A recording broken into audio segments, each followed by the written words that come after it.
नमस्कार मित्रों। कई लोगों ने फ़ोन किया, व्हाट्सएप पे हमसे निवेदन किया कि दीक्षित जी, इस विषय पर आप मौन क्यों हैं?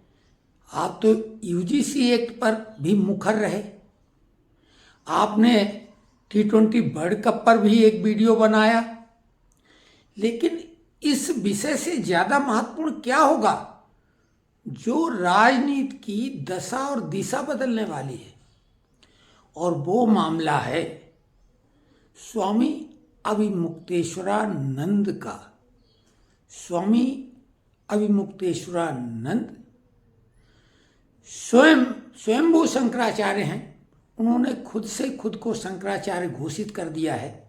सुप्रीम कोर्ट में ये विवाद पहुंचा है, लेकिन चूंकि वो एक संत वेश में हैं, इसलिए सभी लोग उनका सम्मान तो करते ही हैं, सनातनी। लेकिन सम्मान का तात्पर्य ये तो बिल्कुल नहीं होता है कि हम जिसका सम्मान कर रहे हैं, जिस कारण से, वो उसी कारण को ही नष्ट करने लगे।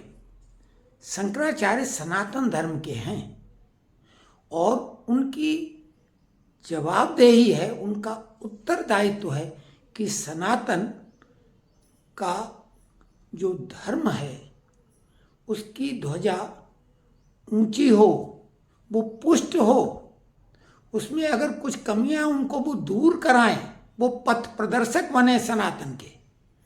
लेकिन ऐसा होता तो नजर नहीं आ रहा है। और एक ही लाइन में ये बात कही जा सकती है कि जो सनातन को समूल नष्ट करने का संकल्प ले रहे थे इंडिया अलायंस वाले, वो सारे के सारे अचानक सनातनी प्रेमी बन गए और स्वामी अभिमुक्तेश्वरानंद के परम अनुयायी बन गए, परम समर्थक बन गए। तो बात तो बिल्कुल एकदम कसौटी पे कस के, बिना किसी न्यायालय में जाए, ये प्रमाणित हो जाती है कि स्वामी अभिमुक्तेश्वरानंद किसकी तरफ से बैटिंग कर रहे हैं, क्योंकि क्रिकेट भी चल रहा है। लेकिन वो बात एक अलग है। वो संत भी अगर चाहे तो किसी राजनीतिक दल को आशीर्वाद दे सकता है, लेकिन ये तो बाकायदा कांग्रेस उम्मीदवार का चुनाव प्रचार भी कर चुके हैं और ऐसे ऐसे कार्य करते रहे हैं जो यानी शंकराचार्य के पद के अनुरूप नहीं है।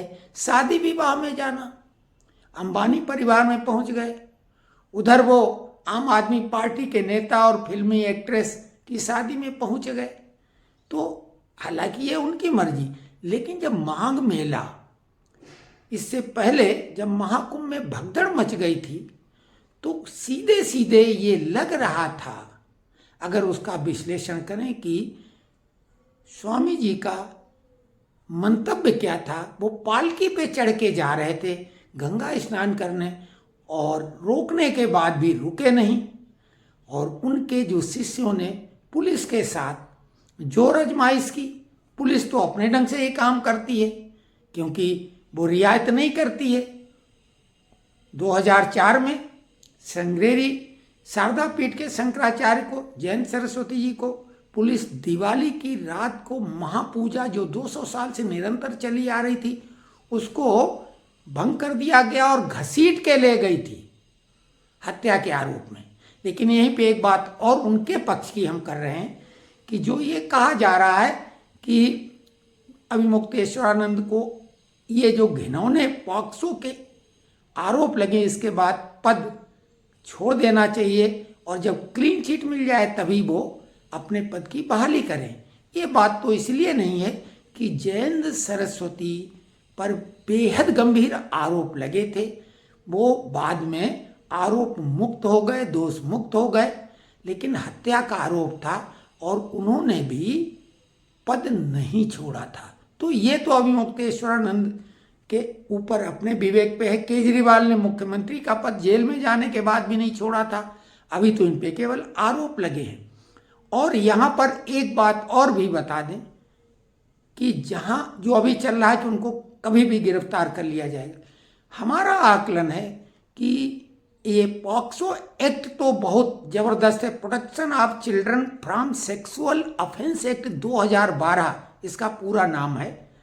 तो ये इतना गंभीर है कि इसमें अग्रिम जमानत नहीं मिलती, इसमें गिरफ्तारी तय होती है और इसमें आरोपी को स्वयं सिद्ध करना होता है कि वो दोषी नहीं है। बहुत गंभीर है और बहुत तगड़ी सजा है। आसाराम बापू को देख लो, तरस गए बाहर आने के लिए और पूरी जिंदगी के लिए उनको जेल में डाला गया है, उम्र कैद नहीं, जब तक जिंदा रहेंगे तब तक।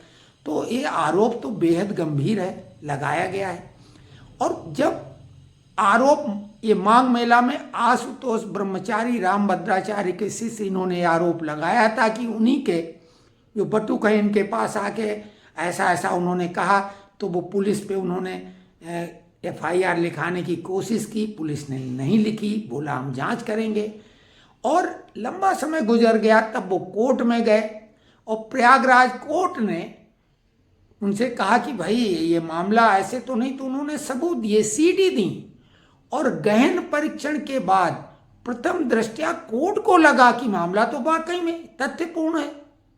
तो हवा में इस बात को उड़ाया भी नहीं जा सकता है। और कोई कितना भी महापुरुष हो, गांधी से बड़ा नाम तो इस देश में नहीं है। गांधी का जो ब्रह्मचर्य प्रयोग है वो कौन नहीं जानता है। साथ में जो जिस तरह के इन पे आरोप लगे हैं, गांधी के जीवन में ये भी कांड हो चुके हैं, यानी उन्होंने खुद कहा है और गाहे बगाए कहानियों में बात प्रूव हो गई। तो खैर अब बात है दोनों तरफ से सनातन की। अभी मुक्तेश्वरानंद लगातार योगी को निशाना बना रहे हैं, मोदी को निशाना बना रहे हैं, भाजपा सरकार को निशाना बना रहे हैं। यहीं पर दिक्कत ये शुरू होती है कि आप शंकराचार्य, आप अगर इतने बड़े पद पे हैं तो आपको धीर गंभीर और शांत होना चाहिए, जबकि ऐसा बिल्कुल नहीं कर रहे हैं। और साथ में गोवर्धन पीठ पुरी उड़ीसा के जो शंकराचार्य स्वामी निश्चलानंद जी, उनसे सीखें, ज्ञान के भंडार, शांत और संयम के साथ अपनी बात कहते हैं और वो भी किसी शासन प्रशासन का कभी पक्ष नहीं लेते हैं, राजनीति पे टिप्पणी करने से बचते हैं। और अगर कोई प्रश्न पूछता है पत्रकार या कोई आम व्यक्ति, तो बहुत ही संतुलित उत्तर वो देते हैं। इसके अलावा जो 3 और शंकराचार्य हैं, जो हमने आपको बताया कि श्रृंगेरी शारदा पीठ के जो जैन सरस्वती थे, वर्तमान में भारतीय तीर्थ हैं, लेकिन कुछ लोग उत्तराधिकारी स्वामी विधुशेखर को भी मानते हैं, लेकिन भारतीय तीर्थ जी अभी शंकराचार्य हैं। और द्वारिका शारदा पीठ के सदानंद सरस्वती, ज्योतिर्मठ के यही अभिमुक्तेश्वरानंद और गोवर्धन पीठ पुरी उड़ीसा के स्वामी निश्चलानंद जी, ये 4 शंकराचार्य हैं। लेकिन यहाँ पर एक आपको कमाल का अजूबा बताएंगे अभिमुक्तेश्वरानंद से जुड़ा हुआ। स्वामी स्वरूपानंद जी बीमार थे, उन्हें लगता था कि वो कभी भी अपना शरीर त्याग देंगे, तब भी उन्होंने किसी को अपना उत्तराधिकारी घोषित नहीं किया था। और शंकराचार्य क्या पद केवल उत्तराधिकारी होना पर्याप्त नहीं हो, पर्याप्त विद्वता भी होनी चाहिए, योग्यता के साथ चरित्र भी होना चाहिए, ब्रह्मचारी होना तय है, ब्रह्मचारी होना चाहिए। लेकिन इनके गुरु महाराज अभिमुक्तेश्वरानंद के तो ऐसे ऐसे उनके कमाल हैं जो कि कभी संभव होना नहीं था, लेकिन वो कर चुके हैं। क्योंकि आपको मालूम, आदि शंकराचार्य ने 4 पीठों की स्थापना की थी, 4 मठों की, उत्तर दक्षिण पूर्व पश्चिम। कर्नाटक में श्रृंगेरी, गुजरात में पश्चिम में शारदा पीठ, द्वारिका शारदा पीठ, और उत्तर में ज्योतिर्मठ जो है शारदा पीठ, ये बद्री विशाल वहाँ पे जिसके ये हैं, और पूरब में गोवर्धन पीठ पुरी उड़ीसा, ये 4 पीठें थीं। लेकिन 2 पीठों के शंकराचार्य स्वामी स्वरूपानंद थे, यानी लंबे समय तक 2022 तक एक नहीं 2 पीठ के शंकराचार्य स्वामी स्वरूपानंद रहे हैं।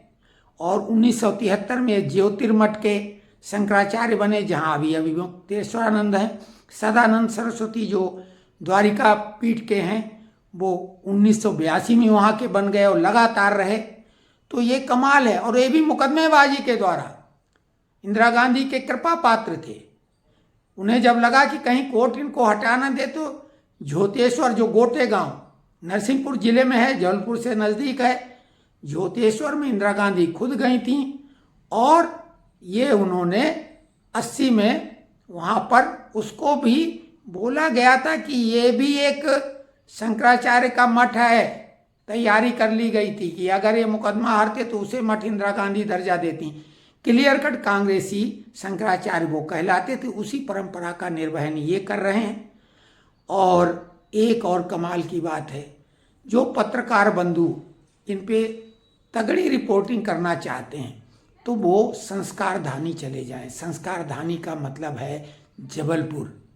जबलपुर में किसी भी स्थानीय निवासी को, एक को तो नहीं क्योंकि हो सकता उन्हीं का भक्त हो, और भक्त अंधभक्त होते हैं कुछ, उनकी बात नहीं करते, किसी भी तरह के 10 लोगों को रोड पर पकड़ लें जिनकी उम्र 60 साल के इर्द गिर्द हो और शंकराचार्य जी के चरित्र के बारे में पता कर लें। ब्रह्मचारी तो छोड़ दो, जबलपुर में तो उनकी तथाकथित संतान भी मिल जाएंगी या संतानें भी मिल जाएंगी। हालांकि अब वो ब्रह्मलीन है तो अब इतना काफ़ी है, लेकिन ये तथ्य है। और मैं जबलपुर में बहुत लंबे समय तक, लगभग 40 वर्ष तक रहा हूँ, तो हमें उनके बारे में मालूम है कि कैसा कैसा चल रहा है। तो कुल मिला के ये जो भी मामला चल रहा है, सनातन का भारी नुकसान हो रहा है। और अभिमुक्तेश्वरानंद सरस्वती धर्म का संवर्धन करने के बजाय निश्चित तौर से सनातन का बहुत ज़्यादा नुकसान कर रहे हैं। ये आरोप अब हवा में तो जाएंगे नहीं, गिरफ्तारी इनकी संभवता नहीं होगी, लेकिन केस तो चलेगा। और जब चलेगा तो केस में सजा बहुत तगड़ी है। और ऐसा कोई अजूबा नहीं, क्योंकि जैन सरस्वती को गिरफ्तार किया गया था, श्रृंगेरी मठ वाले शंकराचार्य को। स्वरूपानंद जो 2 मठों के शंकराचार्य थे उनको मुलायम सिंह ने गिरफ्तार किया था राम मंदिर आंदोलन के नाम पर, और चिनार किले में इनको रखा गया था। और ये जो अभिमुक्तेश्वरानंद हैं, तब ये अपने को उत्तराधिकारी मानते थे। 2015 में काशी में इन पे लाठीचार्ज अखिलेश ने कराया था। तो शंकराचार्यों के साथ इससे पहले क्या होता रहा है, लेकिन ये सबसे ज़्यादा बाचाल हैं। और बाचाल इस तरह का नहीं होना चाहिए जो सामान्य आदमी होता है। अगर शंकराचार्य आप हैं तो पद की गरिमा आपसे है। उदाहरण के रूप में वर्तमान में अगर शंकराचार्य अपनी गरिमा को बढ़ा रहे हैं, उस पद को शोभायमान कर रहे हैं, तो वो गोवर्धन पीठपुरी उड़ीसा के स्वामी निश्चलानंद हैं, जो प्रातः वंदनीय और संध्या स्मरणीय अनंत श्री विभूषित हैं। उनकी योग्यता के बारे में तो कई किस्से कहानियाँ भी प्रचलित हैं। तो ये विश्लेषण कैसा लगा, अगर कोई टिप्पणी हो तो हम खुल के बोलेंगे, हम डग आउट नहीं करने वाले। लेकिन हाँ, सनातनी होने के नाते विषय बेहद बेहद बेहद पीड़ादायक है।